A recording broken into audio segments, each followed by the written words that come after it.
అల్లూరి సీతారామరాజు జిల్లా గోదావరి వరద బాధితులను పరామర్శించడానికి కూనవరం నుండి బోట్లు బయలుదేరి శ్రీరామగిరి చుక్కనపల్లి గ్రామాల్లో పర్యటించి వరద బాధితులను నిత్యావసరాల వస్తువులు కందిపప్పు మంచినీరు వంట నూనె ఇతర రంపచోడవరం ఎమ్మెల్యే మిర్యాల శిరీషాదేవి విజయభాస్కర్ జిల్లా కలెక్టర్ దినేష్ కుమార్ తదితరులు ఉన్నారు.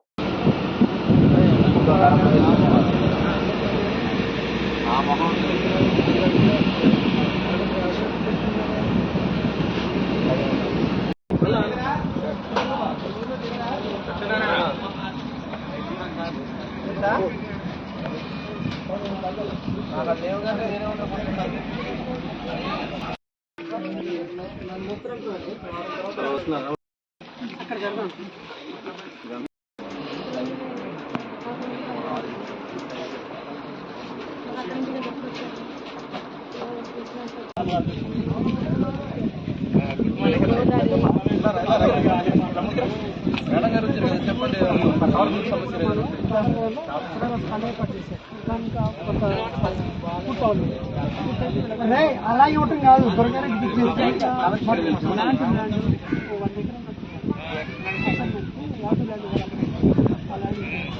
అది అలా జరగడం వల్ల ఇక్కడ ఉన్న వాళ్ళు వెళ్తా గిట్టుపడుతుంది కదండి. అన్ని ఇచ్చినా కొంతమంది వెళ్తా గిట్టుపడుతుంది. పదిదారు వ్యాసం ఇక్కడికి